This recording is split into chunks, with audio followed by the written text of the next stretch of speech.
10 hours படத்துல சிவிராஜோடைய இன்ட்ரோக்காக கிராஃபிக்ஸ்ல ஒரு சின்ன ஃபிளாஷ்பேக் சொல்லியிருப்பாங்க. அந்த போர்ஷனுக்கும் பிரசன்ட்ல நடக்கிற கதைக்கும் ஒரு சில சிமிலாரிட்டிஸ் இருக்கும். ஃபிளாஷ்பேக் போர்ஷன்ல அப்பா வந்து மகள காணோம்னு சொல்லிட்டு கம்ப்ளைண்ட் பண்ண வந்திருப்பாங்க. இதே இது பிரசன்ட்ல தாத்தாவும் அம்மாவும் பொண்ண காணோம் அப்படின்னு சொல்லி கம்ப்ளைண்ட் பண்ண வந்திருப்பாங்க.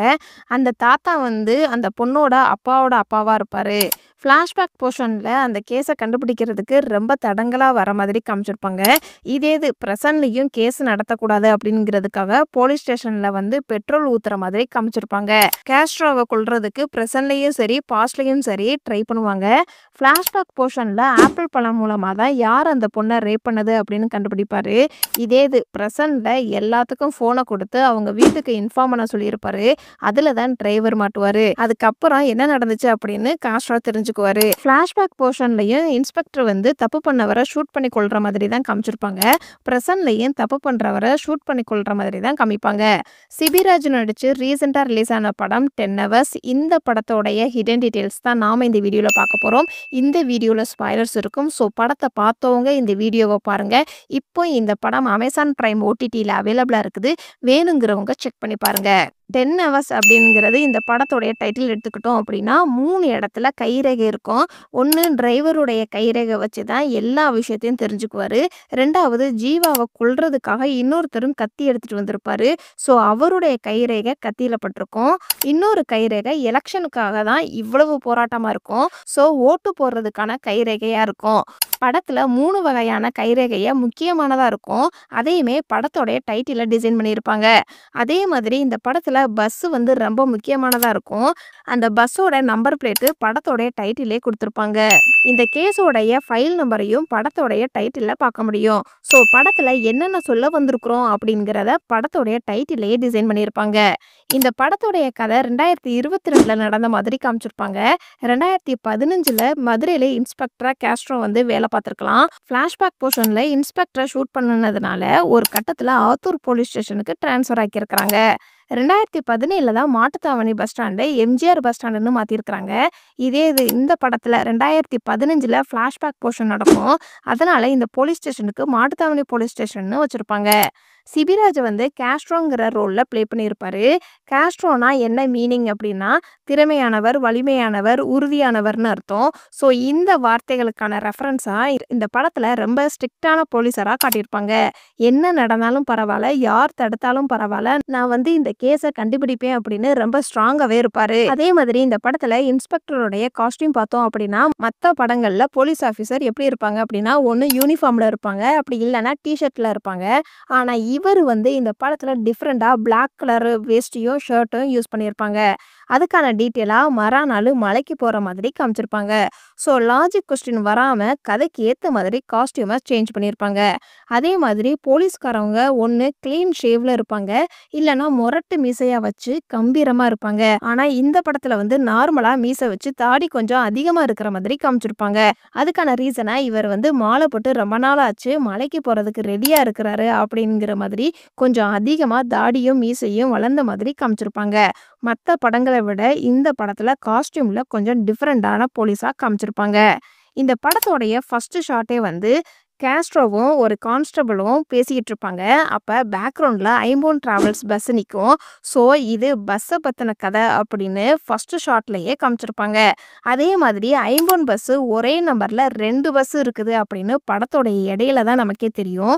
ஆனால் அதுக்கான ரெஃபரன்ஸாக ஃபர்ஸ்ட் ஷாட்லேயே ஐம்போன் பஸ்ஸு வந்துகிட்டு இருக்கும். அதில் 2 ரோடாக ஒரே மாதிரி காமிச்சிருப்பாங்க. இதை கனெக்ட் பண்ணுற விதமாக இந்த படத்தில் ஒரே நம்பரில் 2 பஸ் ஓடுது அப்படிங்கிறத ஆடியன்ஸுக்கு கன்வே பண்ணியிருப்பாங்க. போலீஸ் ஸ்டேஷனுக்குள்ள ஒரு கட்சிக்காரர் வருவாரு, ஆனா அவரையே அடிப்பாரு. ஸோ கேஸ்ட்ரோ வந்து யாருக்கும் பயப்படாதவரா காமிச்சிருப்பாங்க. இந்த சீனை கனெக்ட் பண்ற விதமா தான் கிளைமேக்ஸ்ல கட்சிக்காரரா இருந்தாலும் இவரே போட்டு தள்ளுற மாதிரி காமிச்சிருப்பாங்க.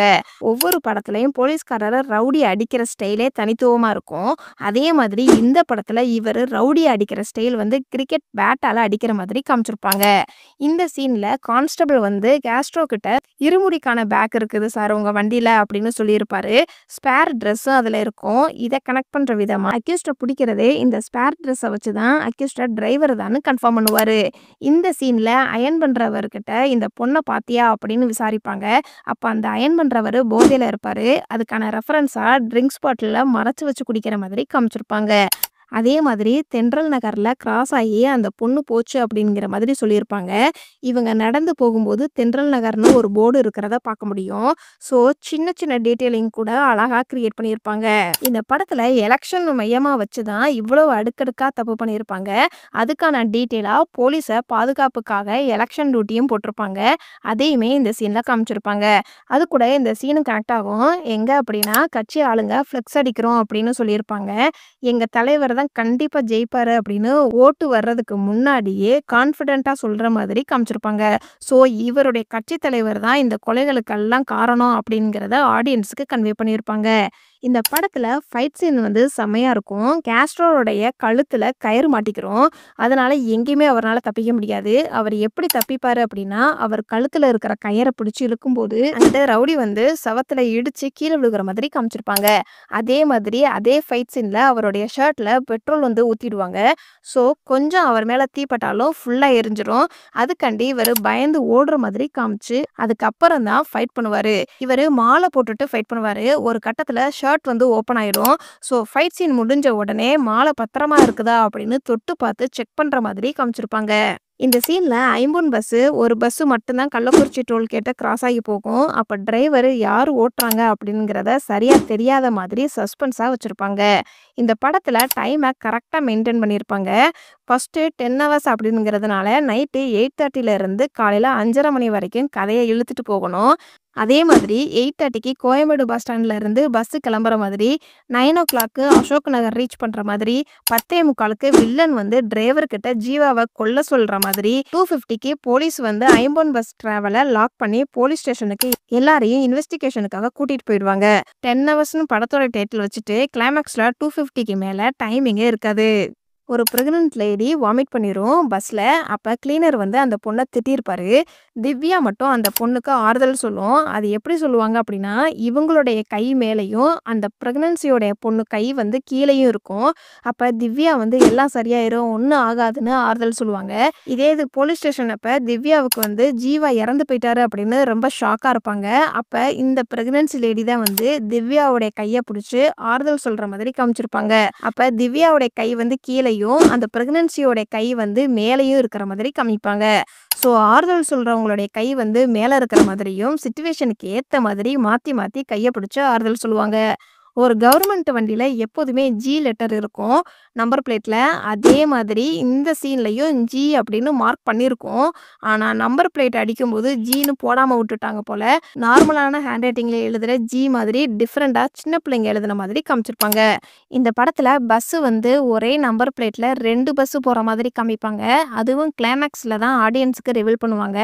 ஆனா இதே இது படத்தோடைய ஸ்டார்டிங்லேயே 2 பஸ் தான் ஓடுது அப்படிங்கிறத ஆடியன்ஸுக்கு எங்க காமிச்சிருப்பாங்க அப்படின்னா, ஃபர்ஸ்ட் ஒரு பஸ் கள்ளக்குறிச்சி டோல்கேட்டை தாண்டி போயிருக்கும்.